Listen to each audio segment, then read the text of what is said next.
Hello, everybody, and welcome to our second webinar of this year, if I'm not wrong.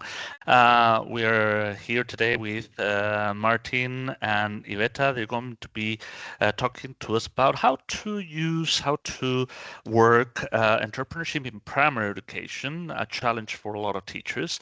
So, a very interesting talk. I want to start by thanking Martin and Iveta for the volunteering and the willingness to participate in this webinar, for sharing their experiences. So thank you very, very much for this. Truly appreciate it.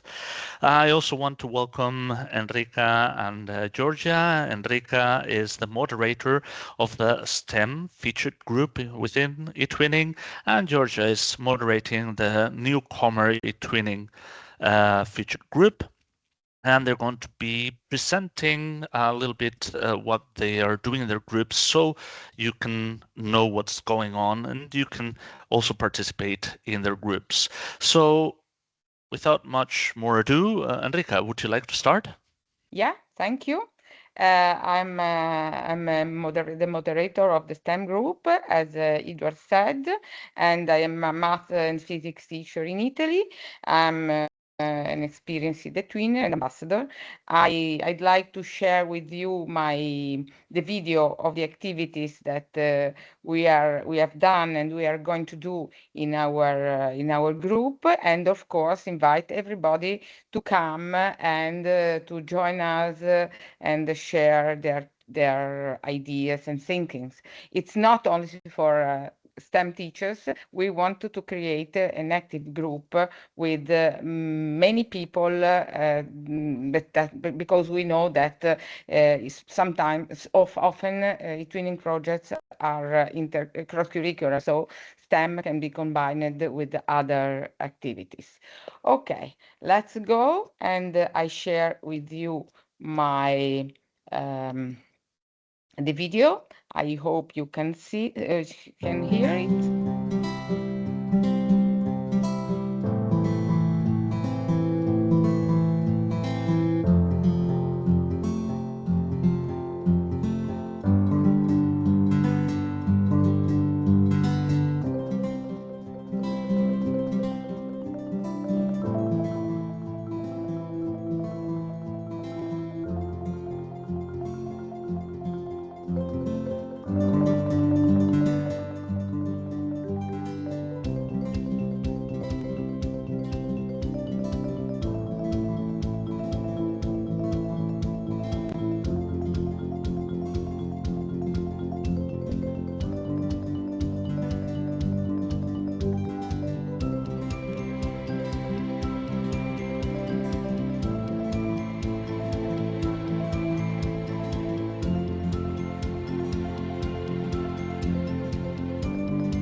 Okay, thank you for listening to my video.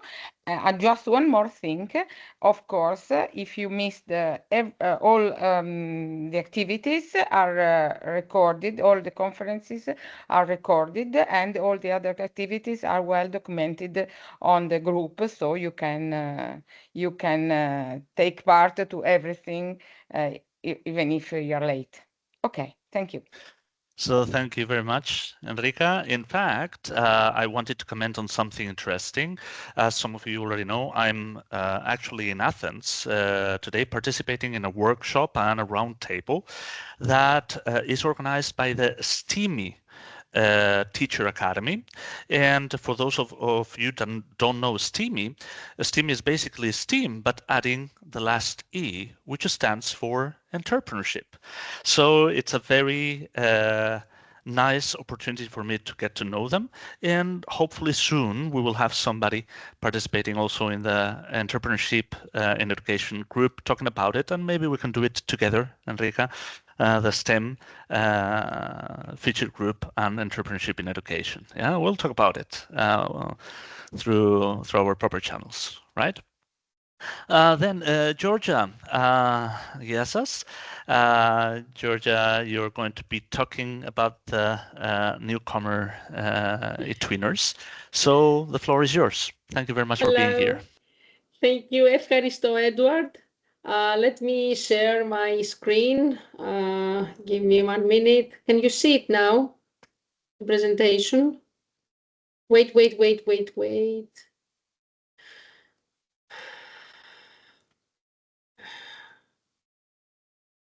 This is not very okay. Okay, can you see that? My presentation now? Yeah, we can see the presentation and the slides on the left. Okay. I'm trying to. Why doesn't it open? Okay. So we are, me and Nikki, she's not here with us, she's in Krakow in the eTwinning Ambassadors Conference. We co-moderating the eTwinning Newcomers eTwinning Featured Group.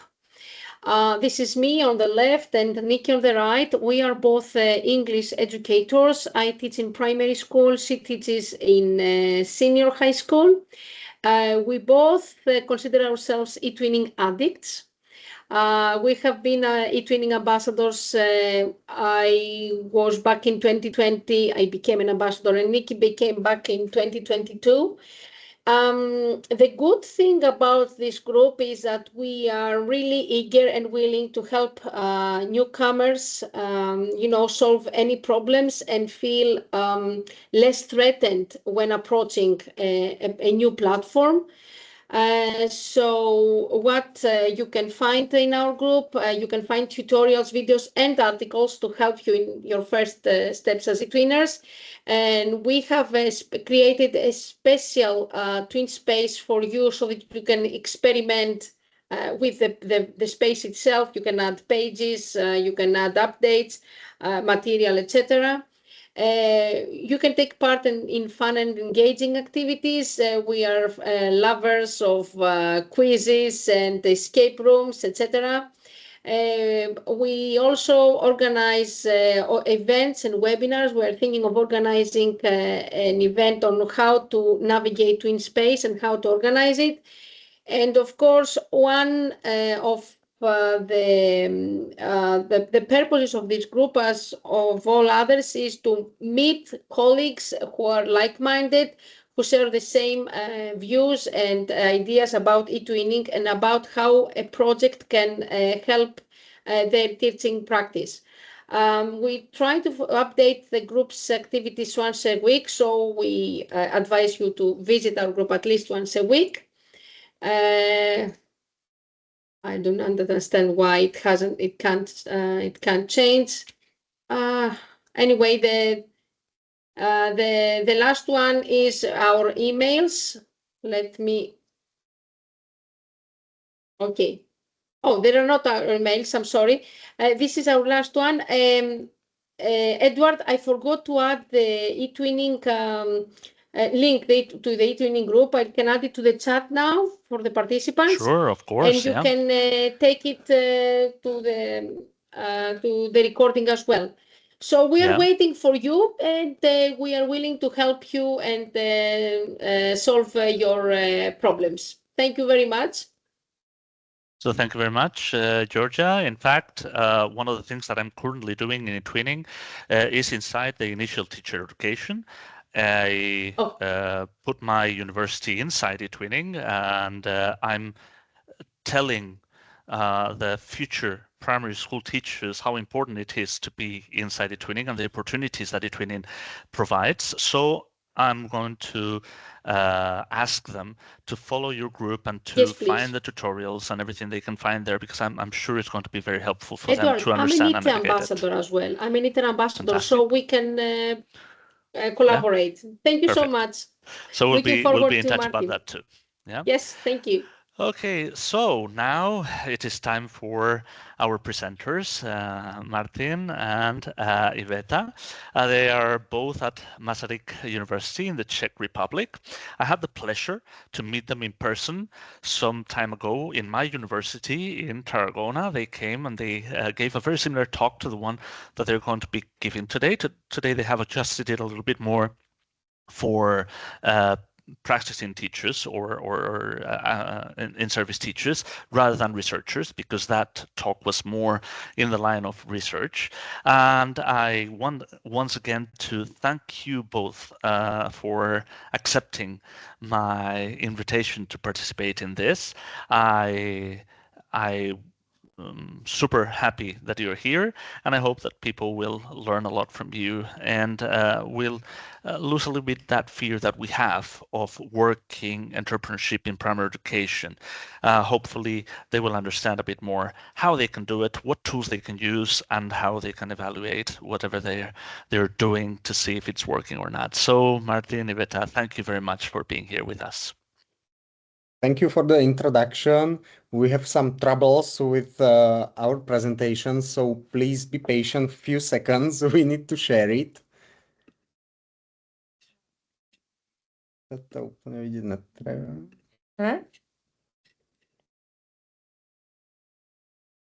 Nemáš tu prezentaci. Okay, please. Can you? Okay, perfect. Perfect. We can see it perfectly well. Like you can hear, we have a little bit problems or complication also with our English.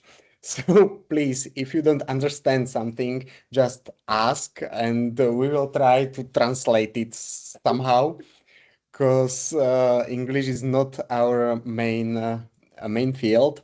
My name is Martin Fico. I'm from Masaryk University. I'm assistant professor and I am currently in the field of education and educational sciences.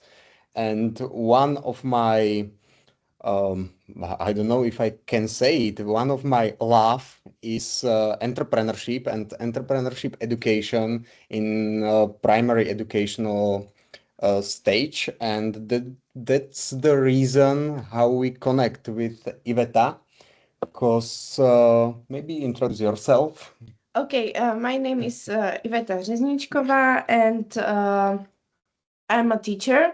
I teach math and civics, and also I study here at Masaryk University doctoral studies, and from my bachelor to now, I work with entrepreneurship competence, and my thesis was about entrepreneurship competence, and yeah. Okay, that's why we are talking about entrepreneurship education. Is not just about math and civics. It's about competence framework, and that's the topic for today. How we can develop entrepreneurship competence, and what is exactly that.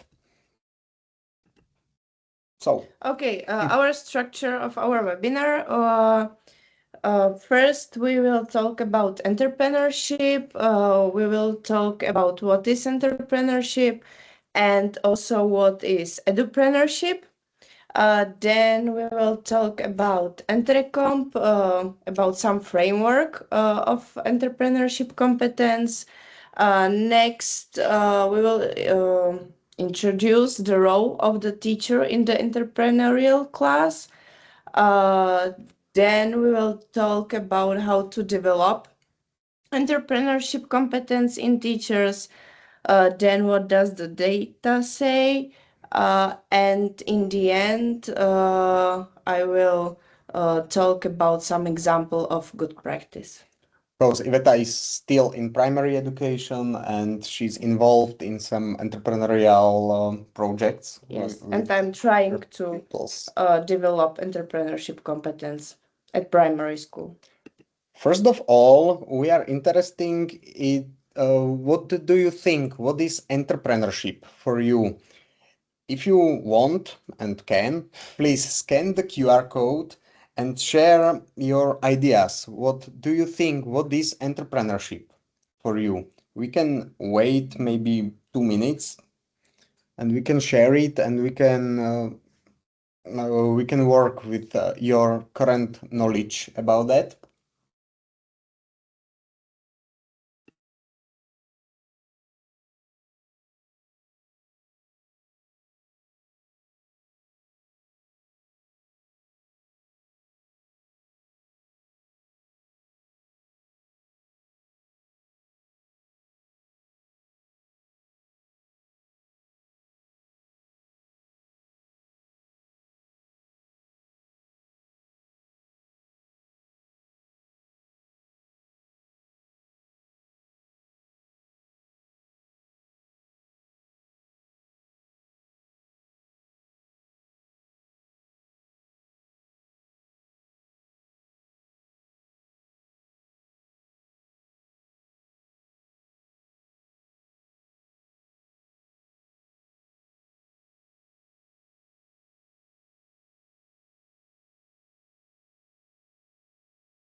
Okay, now we can see your understanding of the concept of entrepreneurship.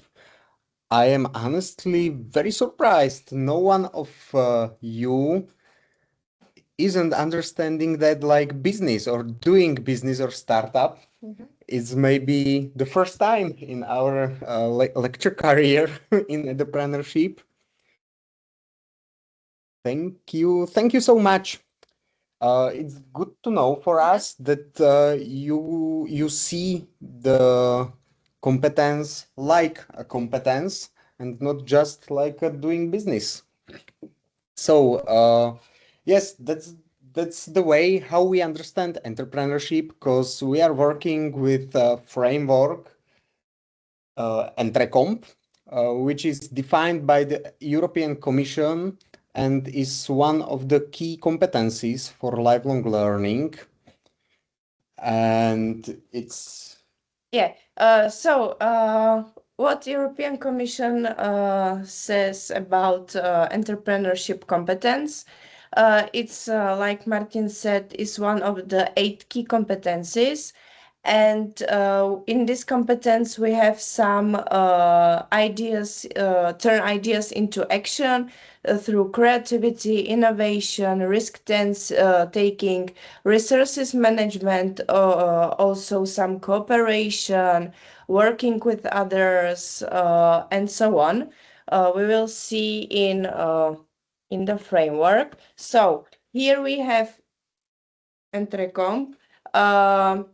It's developed by European Commission, I think at 2016 or 18, I think 16. This framework has 15 competencies or sub-competencies, and they are grouped into 3 areas. First one is ideas and opportunities, second one is resources, and third one is into action. Here we have this entrecomp, so we see three areas and divide it into 5 sub-competencies each. Like you can see, it is some competence framework, and for our understanding, it is not the best framework on the world. Of course, we can imagine how to do it maybe in another way, but in nowadays is the best framework for entrepreneurship in the Europe, and that's the main reason why we are talking about that and why we manage our courses and our activities based on these exact and recomp. Okay, so the first area is ideas and opportunities. Here we have some identifying opportunities. So we have to look around and search for some problems or some others' needs. Yeah, so it's combines some observing the surroundings, identifying problems, and discovering others' needs. Then we have creativity, so thinking about how to use existing resources, some creative thinking, or some doing some new things. Then we have vision for children from primary school. This is more abstract because they don't know how to reflecting their future or how to think about their future. But entrepreneurship competence has vision, so reflecting on your own future, on the future of surroundings, and also connecting ideas with future visions.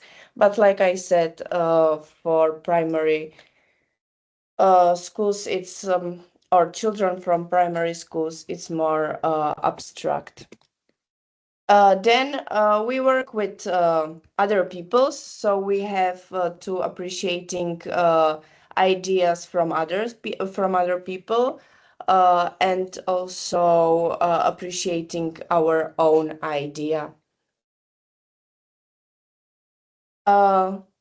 The last one from area 1 is ethical and sustainable thinking.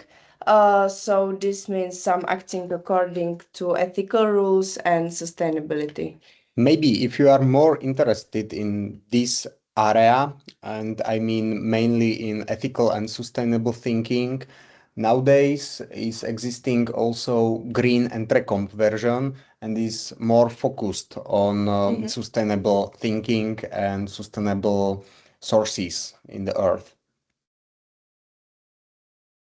Yeah, okay. So second one is resources. When we want to do some project or something new, we have to have some resources. First one is resources for ourselves, so some motivation and some persisting in achieving long-term goals, and some despite obstacles. Resources also consist self-awareness and effectiveness. So we have to know our strengths and weaknesses. Also, we have to evaluate our own performance, and we have to be critical. So we have to work with criticism. Third one is financial and economic literacy. We have to have some financial resources, so work with money, planning and finding financial resources, and work with them. Then, like I said, we work with other people, so we have to mobilizing some others. So yeah, we don't have resources only material, financial, and also we have community resources. And yeah, this one is the same like 4, and we have area 3, and it's into action. So here we have some proactive behavior. So we start with our project or with doing something, and also we accepting challenges and acting and working independently. This is important for primary from children from primary schools, because they have some independence and the teacher is navigate them, but they work independently. First, we have to have some plan. So we setting goals, creating a plan to achieve goals, and also it's important to adapt to unpredictable change. Yeah, here is a sum of risk management. So we have to decide under pressure.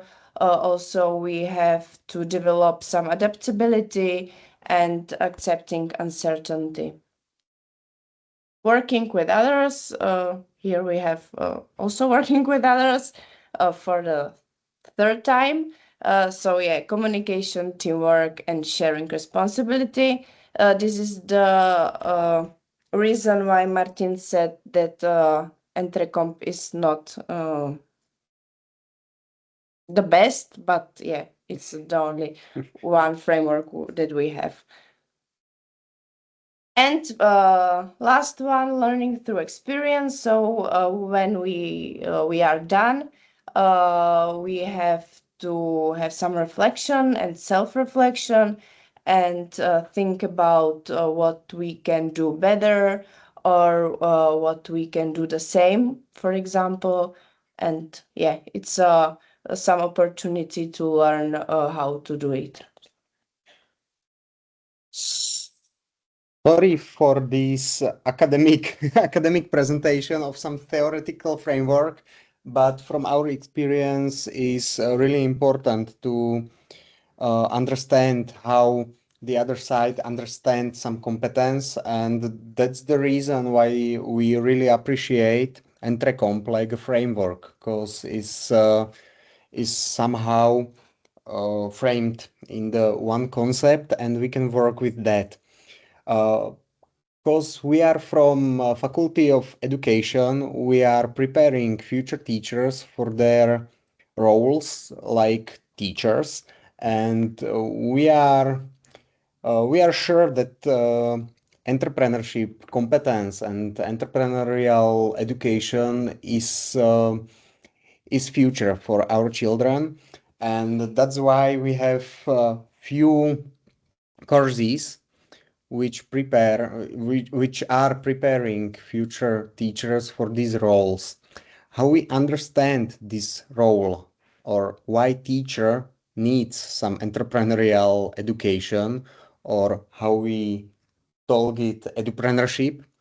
because teacher is like facilitator and motivator in the process of developing entrepreneurship competence in our pupils and students.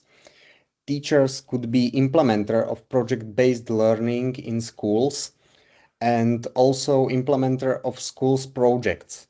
Maybe do you know the difference between project-based learning and school projects? I don't know if it is not just culturally thing in Czech Republic.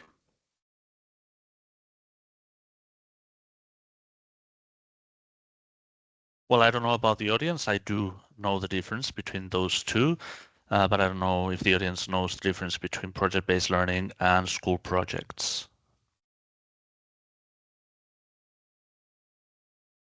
Okay, maybe yes, just really brief, really quick. Project-based learning is not focusing just on developing of entrepreneurship competence. Through the project-based learning is possible to teach or learn some sorry, just translation problem. Oborové veci alebo predmetové veci. Well, if you want, while you find the translation, I can read you a little bit of the comments that are in the chat. Carlo Barrios says that PBL is way more than just a project. And in the very same line, Cristiana Matensidu says PBL is a methodology, not a single project. Perfect. Thank you. That helped us and helped me with translation, but we can't see chat right now, so that's why I ignored that. I'm sorry. Teacher is also like competence developer. I don't know if in your countries, but here in Czech Republic we have new curriculum, and it's mainly competence-based teaching. So teachers have to think about their teaching in competence some frameworks, and there are some guides, not just in projects but also in whole educational process. And we want to see teachers like builders of students' independence and students' activity and entrepreneurship at all, I think. Initiative, yes. Thanks, Yvette. Maybe question for you.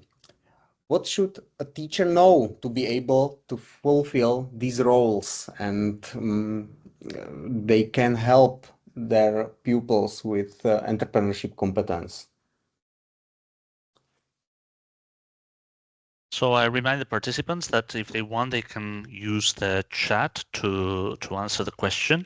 As due to the GDPR, we are not allowed to record their images. So feel free to use the chat. Meanwhile, I think I'm going to go and answer the question, if that's okay with you, Martin and Iveta. I think the first thing we need is to understand the basics behind entrepreneurship, and to understand that is not, as you said at the beginning, is not business. It's a set of competencies that are essential for the everyday life, and that all teachers, in a way or another, are helping students develop their entrepreneurial skills. So once they are aware they're doing that, they are already doing that, then they can advance in their entrepreneurial mindset. We could say, at least that's my perception, my idea.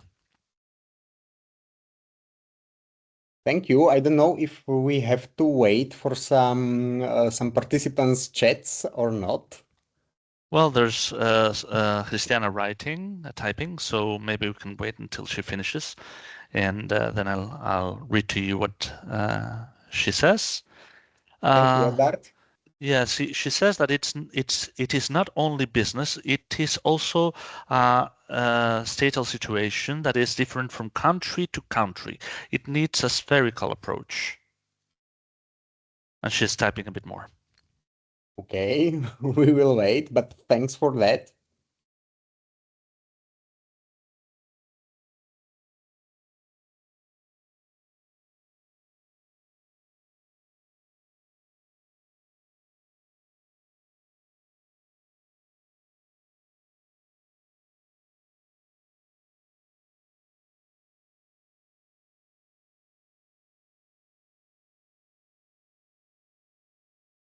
There are some important aspects that need to be known to the students, such as taxation, all the documentation needed, etc. Okay, I think we have a very similar view of this answer of this question. Maybe I want to share with you how we work with our future teachers and what we see like important thing in development of entrepreneurship competence. First of all, we were thinking about the name of the courses because not a lot of teachers like entrepreneurship because the first thing what they have on their mind it is entrepreneurship is just business and startups and economics and the first answer is always like I am teacher, I am not economist, i I don't want to know about entrepreneurship. So we tried edupreneurship but it wasn't better. Actually, we can't open the courses every semester, but year after year, we find a way how it works. And maybe the best thing what we explored was projects, school projects, and maybe something through project-based learning, because it's some method which is known by our students, and they can imagine how they can work with their pupils, also not focused on just business. First of all, we want to introduce entrepreneurship competence like a key competence. Nowadays, we have it also in state curriculum, like one of the key competence for our primary education. And then our students are in the roles of pupils and they experienced project-based learning and school projects. It is in two ways. They have some online materials like theoretical frameworks and theoretical backgrounds, but we work with them through the experience. They do some projects through design thinking process and they meet some concepts like divergent thinking and others. In the middle of the course, we introduce them competence-based teaching, how they can create their lessons based on competence developments. These students are in the first grade of bachelor for the context, so for them is everything new. In the second half of the semester, they are the teachers, and we use the flipped class, and they create activities that developed some sub-competencies of Entrecomp, and they reflect that, why they do that, and how they do that. After that, they have the main task for the course, and is description of teaching methods is somehow like how we can do the same like that, like they, and how we can develop these sub-competencies in the target group. Maybe if you have some questions to this course or competence development in our teachers, you have a space. Yes, they can use the questions and answers section inside Teams, and they can write the questions. In fact, there are already a couple of them. Okay, we can continue and we can answer that after that. Yes, we had also some research plans how we can research our try to develop this competence also in our students and also in their pupils.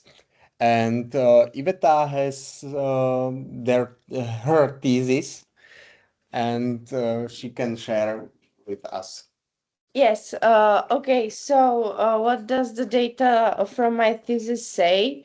First, students that they are involved in student council or they were involved in student council or some school parliament show significantly higher entrepreneur competence than students non-participate. Uh, and now I would say what is student council or what is a student parliament. So is some organization of students who organize some events, for example, some fairs, projects, balls, and so on. And most commonly here in Czech Republic, schools hold some elections and two or three representatives from each grade are selected. So there are some volunteers from each grade. Then what we uh, known from research. Participation in student projects is also associated with significantly higher self-perceived entrepreneurial competence. So, students who are in some student projects has entrepreneurial competence higher than that are not. Also, student engaged in school entrepreneurial activities has higher entrepreneurial competence.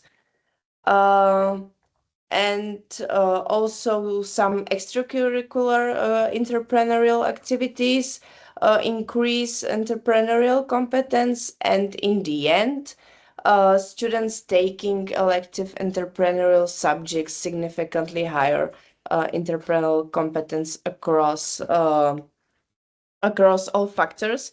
So we have some student council or school parliaments, some student projects, school entrepreneurial activities, extracurricular or activities that are not in schools, and also some elective entrepreneurial subjects. Maybe what is motivation to do some of these activities is that is not the difference between boys and girls in their developing of entrepreneurship competence, and neither in majority students and minority students. In our context, minority is mainly Roma students from social disadvantage societies. So these activities could be one of way how we can work and how we can join these students in our normal class. Okay, so in the end, I would like to introduce some example of good practice. This is a project I led with children from grades 4 to 6. The students were supposed to look around the school and in surroundings and find some opportunity for something that could be improved or for something new. So here students or pupils came up with the ideas to make a bench from pallets. And this it's for front of the school for parents who are waiting for their children. And they found material resources, human resources, some financial resources by doing some events for parents. And also here they had to cooperate and communicate, and they prepared and planned everything. And they create this bench, like you say on the first picture here. They show the bench for the first time. Here they are making from pallets. It's pupils for fourth grade, so they are young, but they can try doing some with wood and so on. And here they have here you can see the bench.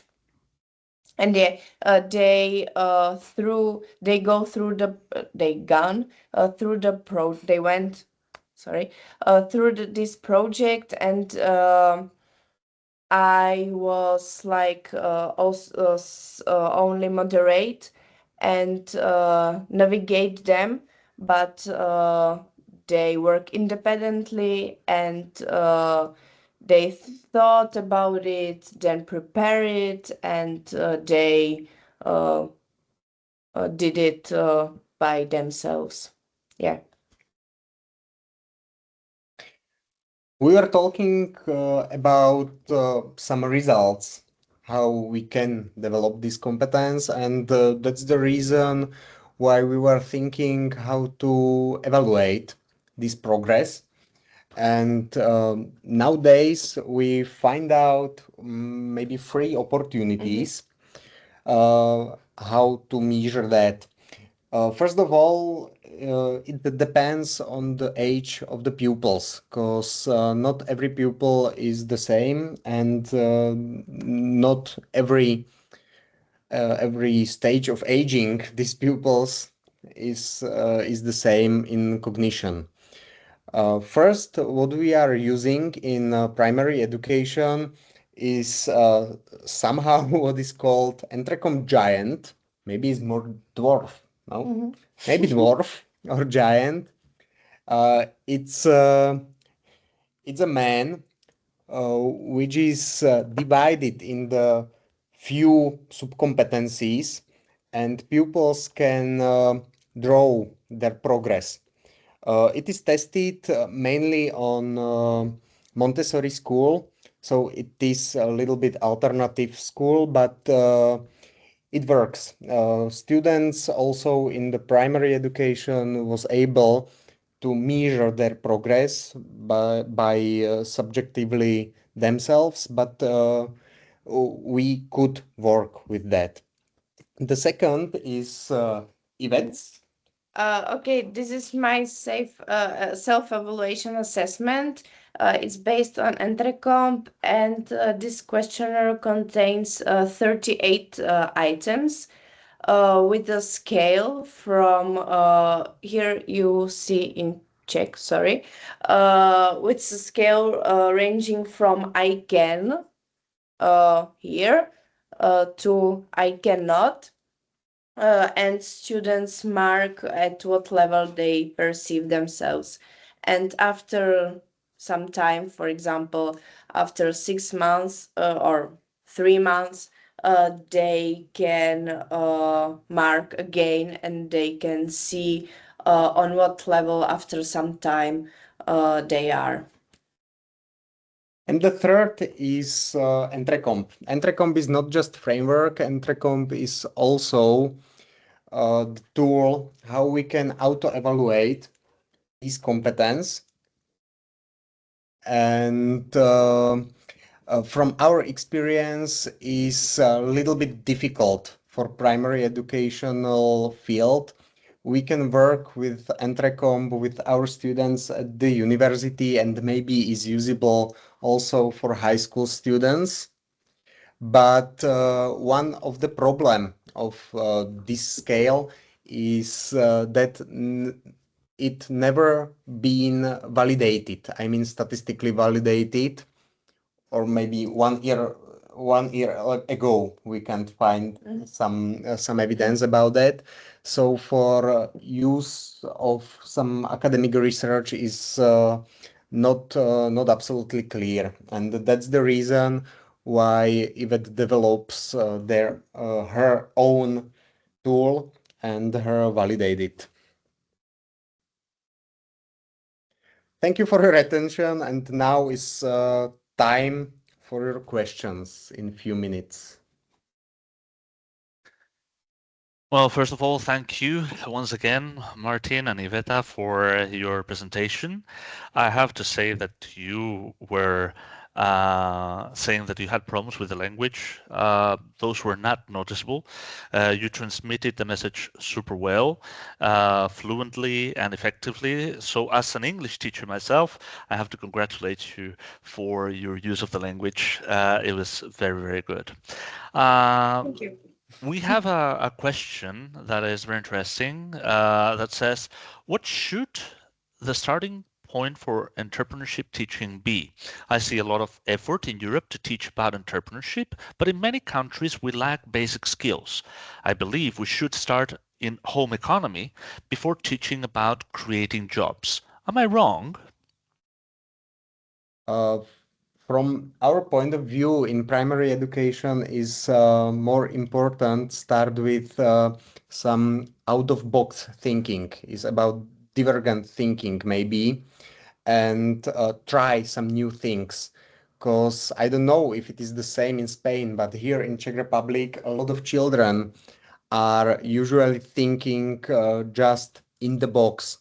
They are thinking how they think we want they thinking, and our big role is change this mindset, and for me this is the first step how to start.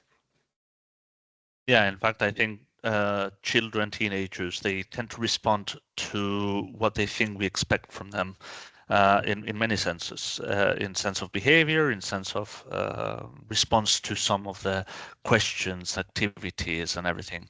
Carlos says that in Spain we're teaching entrepreneurship in year 5, and they don't even know what a tax is, so they don't have the basic concepts. It depends what do you want from entrepreneurship development. It is not just about taxes or some economics things. I think we can start also with children in age of 5 maybe. We here are using just one cvičenie, exercise, which is you can draw the ugliest princess, and children just drawing, and after that we talking about that, why it is ugly, how it is different with another children, and they can improve their drawing by groups. So, and that's maybe the first steps how to improve their divergent thinking, and how we can improve their maybe creative and initiative in somehow. I don't know if I answered the question, but that is how I see that. Mm-hmm. I saw thumbs up, so I think you did answer the question. Carol was saying that in Spain we're teaching entrepreneurship in year 5, so when they are 10 years old, and they don't even they create a cooperative business with the students. So that's a little bit the way that entrepreneurship is projected in Spain. I think we should go more in line of working more on the competential base. I agree with what you were saying before. I know you have a meeting starting right after this one, so I don't want to keep you longer.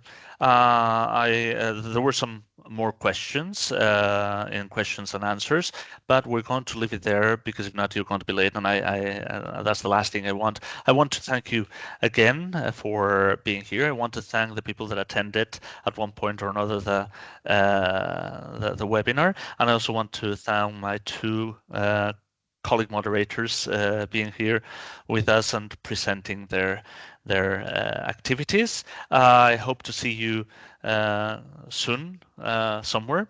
Martin, we have to talk about these collaborations between universities, and well, see you in the next webinar, hopefully. Thank you, Edward, for the invitation, and thank you all for the meeting. we are happy to be here. Thank you. Good. I will edit the video once I have it, and I will upload it in the following days in the YouTube channel that I have for the Entrepreneurship in Education featured group. And please feel free to share the video and spread it so people understand a little bit more about this scary word, entrepreneurship. Yeah, the scary world and word of entrepreneurship, and hopefully will help people understand that entrepreneurship is much more common and much more important than people think. So thank you, everybody. See you soon. Bye-bye. Thank you. Bye.